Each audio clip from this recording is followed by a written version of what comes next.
My name is Gavin Evans, and this is my review of Stranger Things Season 3, and this will be a spoiler-filled review, so if you haven't seen it, go and watch it, then come back and watch this review because I will be going in depth. Now, this is the season of Stranger Things that I hold the worst stuff about. Lots of people don't seem to like it very much, so I went in with low expectations, and within the first 3 episodes, all my worries started to rise. Like, I thought Harper was way too over the top at the start. I thought Steve was acting way too comedic this season. And then the whole plot of the Russians just felt really dumb to me. And then the mind flail coming to the town again just felt like it came out of nowhere. So I was not expecting much for the rest of this season. But along episode 4, it started to find its way, and it only continued to get better from that point forward. And by the end, I actually think this is my favorite season of Stranger Things so far. Just, it really worked for me. I thought all the characters and plots came together incredibly well by the end. I thought it was the most emotional season. I thought it had the most weight to it. Like, the characters at the start of this season are not the same as they are at the end. I thought all the whole aspects were my absolute favorite. Like, you've got in an invasion of the body snatchers angle. You've got this monster where it kind of takes over people's bodies and then they turn into goo and turn into the monster and he gets bigger, and I thought that was just amazing. You've got this top secret underground base, you've got this weird green liquid, you've got science experiments, you've got all the stuff I love about it, and to make it even better, it has a fight at the end on top of great by the experiment, and I just love that kind of stuff. So it just really worked for me. I'm shocked at how much I love this season because everyone else seems to despise it, but I had a total blast. And I do think it's really well directed. I love the continued style here. I love the 80s soundtrack. It just makes you feel a part of this town. But I think one thing the Duffer Brothers did better on this season than any other is the fact that the town actually feels alive. Like, in the first 2 seasons, it mainly focuses on just the main characters in the woods, so you don't get to see much of Hawkins, but here the town feels alive. You just see all the people going about their lives. You've got this great setting in the mall, which I really loved. You've got this great setting in the pool, which I also really love. And then you've got this great setting at this fair in the end, which I also really loved. And it had a great fight scene there. So I thought they did a really good job with that. And I also think this is the funniest season. I do think they leaned too much into it at the start, but after episode 3, it started to really work for me. Like, Dustin's surprise party at the very start was funny. There's this one scene where Steve and Robin are getting interrogated and they're like, "Who do you work for?" And he's just like, "Scoops Ahoy." I thought that was hilarious. And then he's telling them about Dustin, and then they have to leave the room and Dustin comes in and saves them. And he goes like, "Oh, Henderson, I was just talking about you. That's crazy." That cracked me up, so I thought some of the jokes really landed, and I also thought it was the most tense season yet. Like I said, all the monster stuff I absolutely adored, and it made for some really tense moments. Like, there's this one sequence in a hospital that I just loved. I thought it was really fantastic, and the CGI was really impressive. Like, the monsters looked great, they looked realistic, they looked slimy, they looked gross, and you always felt the weight of them present. Like, there's one scene at the end where Robin sees the monster on top of the mall, and you just feel how scary this would be. And there's also some really great smaller body horror moments. Like, there's this one moment where Eleven has some of the monster in her leg, which I love. There are these people who start getting really sick before they turn to the blob, and I like that. So, just, it's got all the great horror elements that I love. It's got some really great funny stuff. It's just a very well directed season of television, and I also loved all the different stories this season. I loved how there's a lot more mystery and intrigue and the characters trying to figure out what's going on. Is Billy taking over or not? How can we test that? And I loved that. And I also loved the fact that they let the kids be kids. Like, you had them dealing with some drama within their friendships, you have them dealing with crushes and heartbreak, and I loved all that stuff. But my only issue there is that even though I think Mike's and Eleven's romance is really sweet, the whole idea that Mike's controlling comes out of nowhere for me. Like, I don't think those aspects of his character are present at the start, and when they start talking about him like that, I'm just like, I never got that sense from him. But aside from that, I loved all the stuff with Mike and Eleven and Will and Max, and just the whole dynamic among the group is still really great. And then we've got the Scoops Ahoy plot, which I did really like after a rocky start. The time that Robin figured out the mystery and that the code words were things in the mall, I was hooked from that point on, and I love the fact they discover an undercover base and like green liquid. Like I said, I love all that. I thought it was a very entertaining plot. And my only complaint is that they get this character, Lucas's sister Erica, involved, and I found her to be very annoying. I would have preferred it if Dustin could just fit in the vents. So yeah, not the biggest fan of that, and it gets off to a rough start, but it finds its footing, and from that point forward, it's very entertaining. And then we've got the Joyce and Harper storyline, which I'll touch on their characters in a bit, but just the storyline gets off to a rocky start, but then once he discovers the lab under the bed and he takes Alexei hostage, I was into the story from that point forward. Them stealing the car from Todd was a bit unneeded, a bit too silly, but I was still entertained by it, and I liked how the story progresses. And the note it ends on I found to be very powerful. And then we've also got Nancy's storyline, and when it begins, I thought it was absolutely atrocious. Like, she's in this workplace and they're just like, why don't you get me another sandwich? And the way the guys acted were way too over the top. Like, if you want me to take this storyline seriously, approach it from a more grounded angle, and you can have the guys be assholes, but not that over the top. It just becomes self-parody at a certain point. But after she gets fired and her and Jonathan start to investigate on their own, I was into the story from that point forward. Do you actually notice a repeating thread with almost all those plot lines? Rocky start, but finds its way around episode 4 and gets better from that point forward.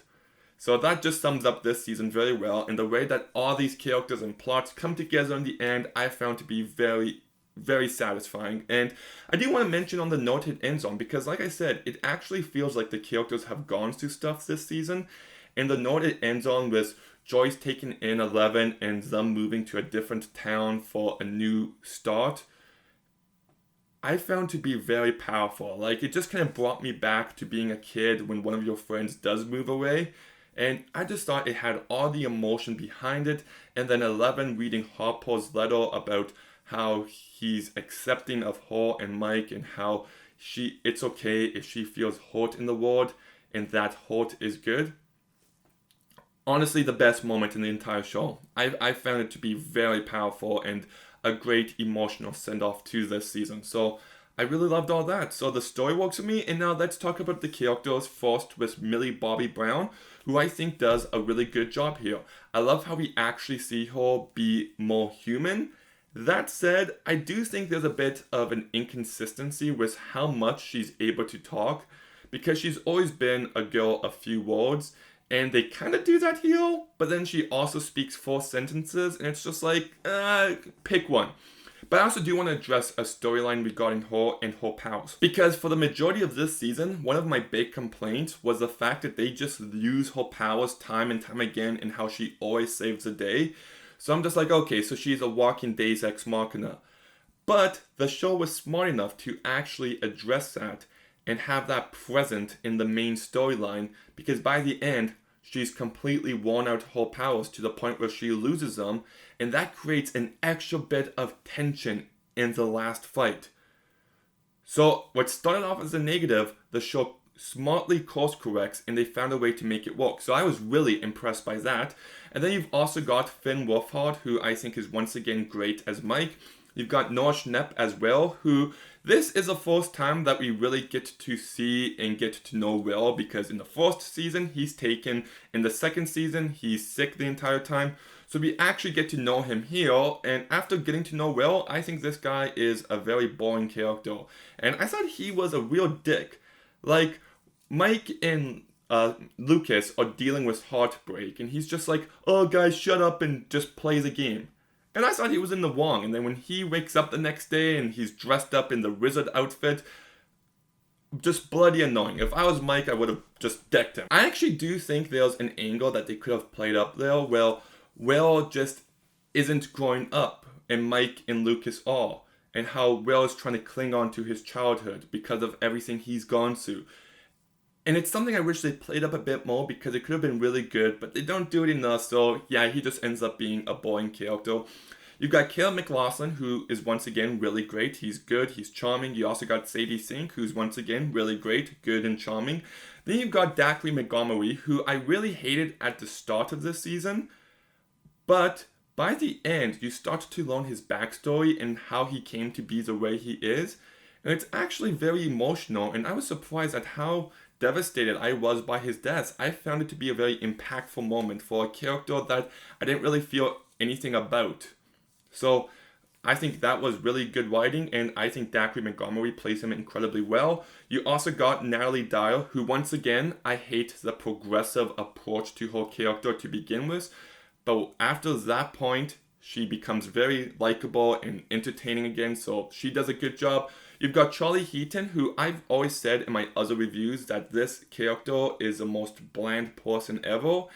And he's still not great, but he's better in this season. He has a bit more of a personality, so I like that. Then we've got Joe Keery, who I do want to talk about because I think the first 3 episodes treated him in way too much of a comedic way. Like in season 1, he was great with the ladies, people loved him, he was very charismatic and likable, and then in the first episode, he can't talk to girls, he's a bumbling mess, and I found that to be very out of character for him. And then I also didn't like the friendship with him and Dustin to begin with, because I liked it in season 2 because Steve is like a mentor figure to him. Dustin looks up to him, and I felt like they brought Steve down to Dustin's level. But once the plot kicks in, it got better, it became more entertaining, and I really liked Steve again, just off to a bit of a rocky start. Then you've also got Maya Hawke, who plays the new character Robin, and she's a fantastic addition. I think she has great chemistry with Steve, and I love their friendship and how it progresses throughout this season. And I thought they handled her character incredibly well and treated her with a bit of depth and nuance. And she's also charming and charismatic and likable, so great new addition. And then you've got David Harbour as Harper, who, like I already said, is way too over the top at the start of this season. Like, way too much. Like, he comes across like a caricature of himself, and I didn't like that at all. He does get better as the season progresses, but there are still moments where I found him to be annoying, but by the end, I was emotionally invested in this character again, and I thought his death, even though I know he's not dead, was really powerful, and I loved the letter to 11, like I said. And then you've got Winona Ryder, who I actually didn't think was all too good this season. I think it's more of the same from her, and I also found her to be a bit more over the top. And she talks down to everyone like they're a kid, time and time again, and the shit got old really fast.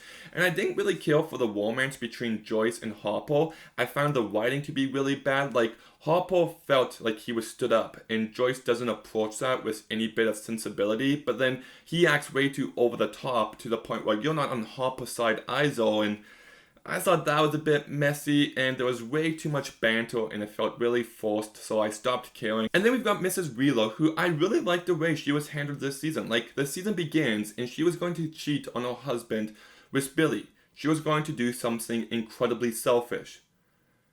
But then she doesn't, and throughout this season, we just get a couple small moments between her and Nancy and her and Mike. And it's just very small moments, but you can see how she's trying to be there for her kids. So I really loved that. Like I said, I found Erica to be bloody annoying. You've got Brett Gilman, who's back as Maury, and I've actually come to really like this character in this season. I think he has a unique personality that allows him to stand out, and I do like him. And you've also got the addition of Alex Lugoff as Alexia, and I just really like this guy.